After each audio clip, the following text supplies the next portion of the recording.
झूठा की सरकार हो रही है। एक तो सबसे बड़ा झूठा मोदी ऊपर बैठा 15-15 लाख खा रखे मारे हुए देखो नहीं उम्मीद है उम्मीद के मैं तो ब्याज लगाने लग रहे हो 15 साल हो गए। अच्छा कितने बन गए?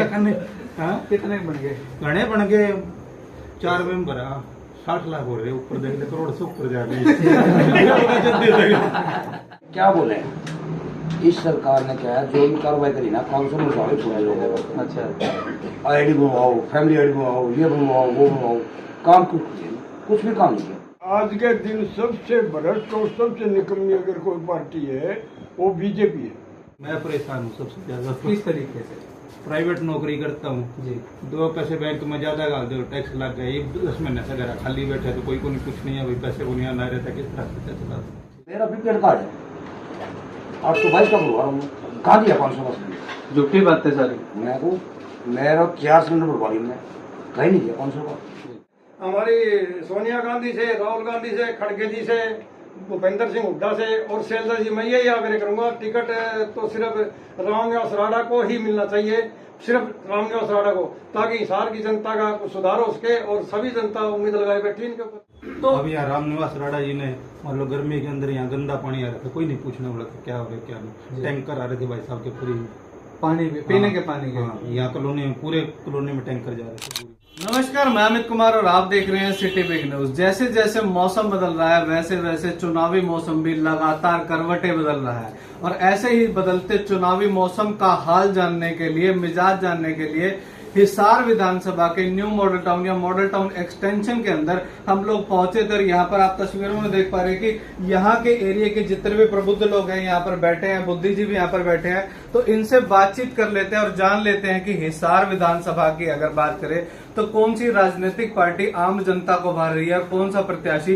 हालांकि प्रत्याशियों की घोषणा नहीं हुई है लेकिन उससे पहले कई प्रत्याशी अपनों से मिलने के लिए अपनों के बीच में आ रहे हैं, कुछ गिले शिकवे दूर करने के लिए आ रहे हैं, तो कोई भविष्य में क्या कुछ करेंगे ऐसे लुभावने वादे लेकर इन लोगों के बीच में आ रहे हैं। तो क्या अब जो जनता है इन लुभावने वादों के अंदर आएगी या फिर अपने मत का सही इस्तेमाल करेगी, तो बातचीत कर लेते हैं। नमस्कार भाई साहब, आपके एरिया की अगर बात करें तो इस पिछले जो चुनावों के अंदर कौन सी राजनीतिक पार्टी का दबदबा रहा था और इस बार कौन सी राजनीतिक पार्टी आगे निकल रही है? पिछली बार बीजेपी का दबदबा था, इस बार कांग्रेस का दबदबा है। अच्छा, इस बार कांग्रेस आगे क्यों, मतलब क्या वजह रही, कुछ खास कारण?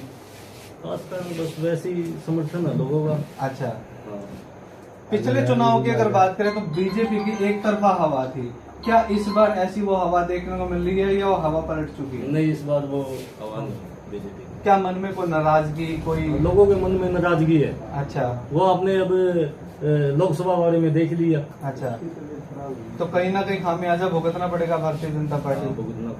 ठीक है, तो कुछ और लोग इनसे भी जान लेते हैं। वैसे आपके एरिया में कोई प्रत्याशी मिलने के लिए आया, गणवंत सिंह के लिए आया, या अगर बात करें तो भारतीय जनता पार्टी और कांग्रेस का अगर कंपटीशन माने तो कौन सी पार्टी आपकी नजर में आगे निकलती हुई नजर आएगी? ऐसा है जी, पिछली बार बीजेपी को जो है पब्लिक ने बहुमत से जिताया और इन्होंने जो है सभी को झूठे वायदे करके, घोषणाएं करके, भाई हम ये करेंगे, हम वो करेंगे, सभी घोषणाएं इनकी फेल हो चुकी है। और हिसार के अंदर इन्होंने कोई भी काम, मेरी समझ में तो अब बारिश हुई है, आपने देख भी लिया होगा, जगह जगह गड्ढे भरे पड़े हैं पानी के।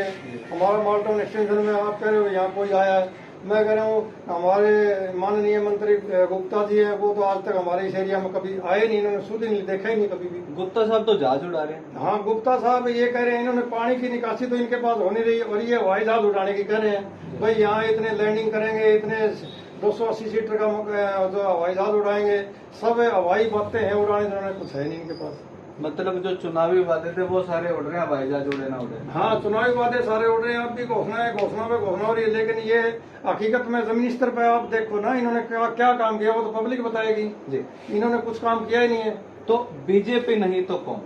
बीजेपी कांग्रेस पार्टी है, इसके ऊपर सभी उम्मीद लगाए बैठे हैं। मैं तो अब जैसे हमारे रामनिवास राणा जी हैं हिसार से, ये पिछले ये मान के चलो 10 सालों से संघर्षशील है, पब्लिक में हर सुख में हर घर में ये जाते हैं और किसी का भी कोई कार्य है, जैसे पिछली बार ये महामारी आई थी कोरोना में, इन्होंने जो है दवाइयों का छिड़काव भी किया। इन्होंने जो है पानी की सुविधा भी पब्लिक को दी, दवाइयों की सुविधा दी फ्री में। ये नहीं है कि किसी को इसका कोई सपोर्ट मिली हो या कि कहीं से चार्ज इसको मिला हो, नहीं, अपने बलबूते पे इन्होंने काम किया पब्लिक का। तो क्या उम्मीद रखते हैं कि इनको टिकट मिल जाएगी सर? हाँ, मैं तो ये हमारी सोनिया गांधी से, राहुल गांधी से, खड़गे जी से, भूपेंद्र सिंह हुड्डा से और शैलजा जी, मैं यही आग्रह करूंगा, टिकट तो सिर्फ रामनिवास राणा को ही मिलना चाहिए, सिर्फ रामनिवास राणा को, ताकि हिसार की जनता का कुछ सुधार हो सके और सभी जनता उम्मीद लगाए बैठी इनके ऊपर। युवा है कहीं ना कहीं जो आज के टाइम में जो राजनीति को बना भी सकता है और बिगाड़ भी सकता है, कि युवा का एक अहम योगदान होता है। रोजगार की बात करें तो मौजूदा सरकार ने रोजगार की जो जितने वादे किए थे क्या वो पूरे किए? नहीं सर, कुछ वादे नहीं पूरे किए।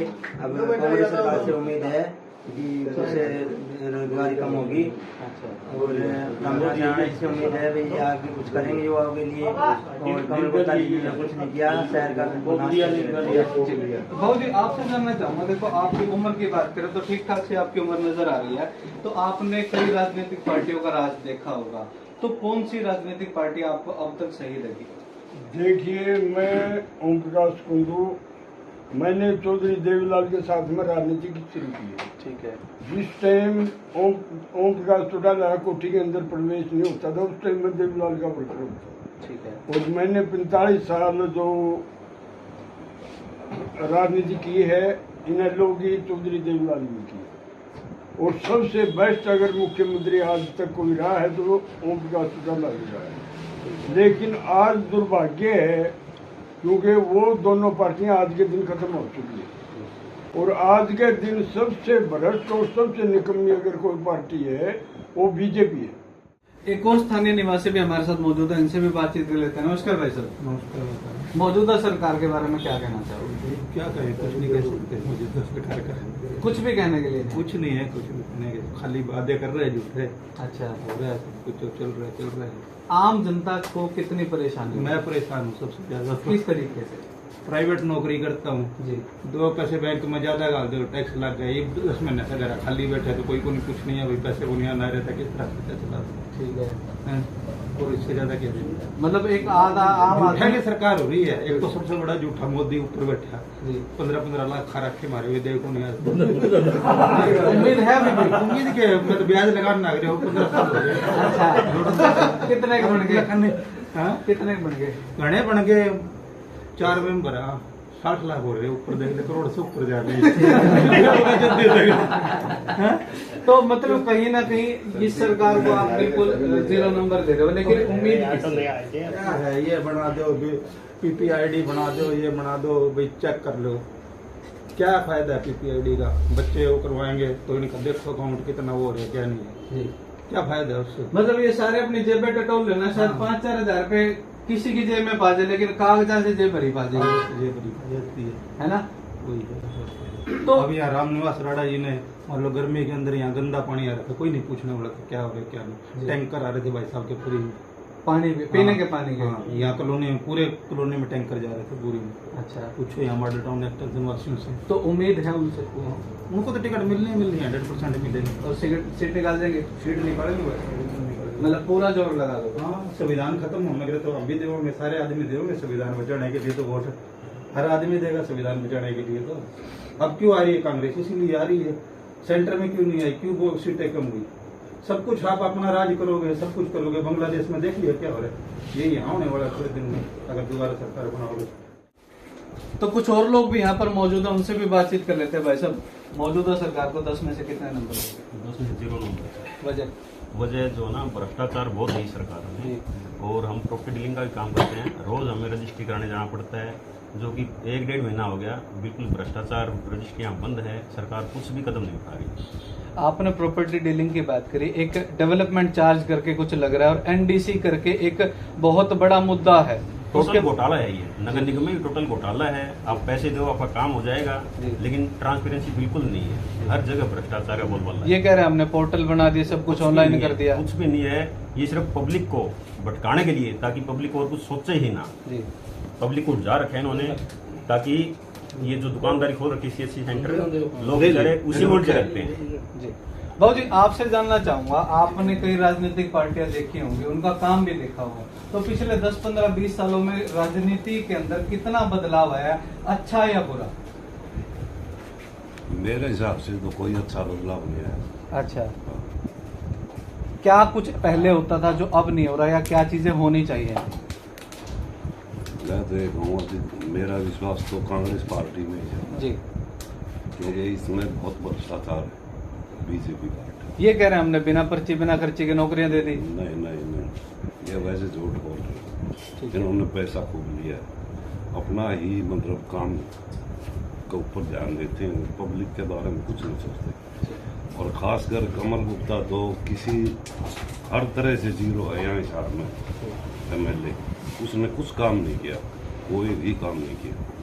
ठीक है भाई साहब, आपसे जानना चाहूंगा मौजूदा सरकार के बारे में, मतलब कोई अच्छी बातें या कोई बुरी बातें, अपना कोई एक्सपीरियंस आपको जरूर पड़ा हो तो एक्सपीरियंस शेयर करना चाहेंगे? ऐसा है, हम तो प्रॉपर्टी का काम करते हैं जी। और जब भी रजिस्ट्री करवाने जाते हैं और जाते हैं, वहाँ कभी साइट नहीं चलती, कभी मतलब NDC गलत आ गई, इसमें नाम कट गया, मतलब हर तरह से फेलियर है। सरकार का फेलियर है। ये पोर्टल बना दिए, वो चलते नहीं, सर्वर कभी डाउन रहता है, कभी कुछ है कभी कुछ है, हर तरह से पब्लिक परेशान है। कमी किसकी मानते हैं? कमी सरकार की मानते हैं जी। सरकार अगर चाहे तो क्या नहीं हो सकता। एक चीज और भी ध्यान ही नहीं देता जी, भैया अपना काम किया, चलो कोई बात नहीं, ये जनता तो मूर्ख है। वैसे एक बात बताओ, जितने धरने, जितने प्रोटेस्ट इस सरकार में देखे, पहले कभी देखे थे? मैं संदीप मांगा मार्टों से जी, मार्टों कम से कम 40-45 साल से बसा हुआ है। ये यहाँ 10-12 गाँव से ज्यादा बढ़कर ये वार्ड नंबर 12 है। यहाँ कितने विधायक आए, कितने गए, किसी ने कोई विकास नामा कोई नाम नहीं है। जिधर परिवार जो है हिसार के अंदर बहुत पॉपुलर है, वो कहते हैं भाई ये गोदी हुई कॉलोनी है हमारी, तो यहाँ विकास नाम की आप देखो, इस वार्ड के अंदर आप जाके देखो, खड्डे कितने हुए, पानी की कोई निकासी नहीं है, कुछ कोई काम नहीं है। तो उम्मीद है किसी से? उम्मीद हमारे को सिर्फ जो यहाँ के रामनिवास राणा जी है, वो यहाँ दुख सुख में हर घर में शामिल हो जाते हैं, चाहे किसी की रस्म पकड़ी हो, चाहे कोई सामाजिक कार्य हो, हर भाग लेते हैं, हर पार्टिसिपेट करते हैं, हर जगह। मतलब बिना पावर के भी लोगों के बीच में रहते हैं? आप बिल्कुल बीच में रहते हैं। जैसे भाई साहब देवा जी ने बताया था, कोरोना काल में भी उन्होंने यहाँ दवाई वगैरह सारी अपने फ्री ऑफ कॉस्ट, पानी की सप्लाई वगैरह की भिजवाई उसने, राणा साहब ने। तो कुछ और लोग भी इनसे भी बातचीत कर लेते हैं। भाई साहब, मौजूदा सरकार के बारे में क्या कहना चाहोगे? कुछ भी नहीं, मतलब कुछ भी नहीं है बोलने के लिए? बोलने क्या बोले, इस सरकार ने क्या है, जो भी कार्रवाई करी ना, काउंसिल में उठावे छोड़े लोगों को। अच्छा, ID बनवाओ, फैमिली ID बनवाओ, ये बनवाओ, वो बनवाओं, काम कुछ भी काम नहीं किया। विपक्षी कहते हैं को उधार मांग लेना 50 का नोट, तो जेब में हाथ मारो 50 का नोट नहीं मिलेगा, कागजों से जेब भरी पड़ी है। इस सरकार ने क्या किया, हमने गरीबों को बिना पैसे के, बिना पर्ची के नौकरी दे रहे हैं। क्या दे रहे हैं? कुछ नहीं दे रहे। हम गरीबों को ना लोन देंगे, ये देंगे, बताओ कौन सा लोन दिया? तो झूठे ढकोसले क्या, सब तो घोसले हैं। तो खट्टर साहब चले गए, सैनी साहब आगे, ये भी कई बातें कर रहे हैं आने के बाद। 500 रुपए का सिलेंडर खट्टर कहाँ मिल रहा है? वो BPL वाला कहाँ मिल रहा है? मेरा BPL कार्ड है, 822 का भरवा रहा हूँ, कहाँ दिया 500 का सिलेंडर? झूठी बातें सारी। मेरा क्या सिलेंडर भरवा लिया मैंने, कहीं नहीं दिया 500 का। भाई साहब, सिर्फ कागज कार्रवाई है, कुछ नहीं दे रहे। क्या कहना चाहोगे, मौजूदा सरकार से कितने खुश हो, कितने नाराज? मैं आंसू बंसल नुमाया टाउन साहब, मेरे पिताजी की आयु 65 साल हो गई है, अभी तक पेंशन नहीं बनी है बीजेपी में जी। मुझे कोई उम्मीद नहीं है बनने की अभी तक। कहीं ना कहीं जब से ये सरकार पोर्टल के ऊपर अपने प्रोग्राम्स लेकर आई है, तब से आम जनता जो है कहीं ना कहीं परेशान होती हुई जरूर नजर आई है। और उसके बाद सरकार ने भी कहीं ना कहीं अपनी योजनाओं को बैकफुट पर लिया। समाधान शिविर लगा, जिन लोगों की बुढ़ापा पेंशन पिछले 2-2 साल से नहीं बन रही थी, महज समाधान शिविर में जाते ही 15 मिनट में बन जाती है। कहीं ना कहीं सरकार भी ये जान चुकी है कि आने वाला जो समय है भारतीय जनता पार्टी के लिए काफी मुश्किल होने वाला है। और यहाँ पर मौजूद लोगों से जो हमने बातचीत करी, साफ तौर पर इशारा है कि आने वाले जो विधानसभा के चुनाव है उसमें हवा कांग्रेस पार्टी की नजर आ रही है। अब तो देखने वाली बात यह है कि कब जो है विधानसभा के चुनावों की डेट डिक्लेयर होती है, कब जो है टिकटों का वितरण होता है और किस प्रत्याशी को हिसार की कमान कांग्रेस पार्टी है, किस प्रत्याशी को भारतीय जनता पार्टी हिसार का नुमाइंदा घोषित करके जो है लोगों के बीच में जाते हैं और वो लोगों को कितना पसंद आते हैं और कितना ना पसंद आते हैं, ये तो देखने वाली बात होगी। आपने पूरी बात सुनी, आपकी जो भी राय है वो कमेंट करके जरूर बताएं। इस वीडियो को शेयर करना ना भूलें।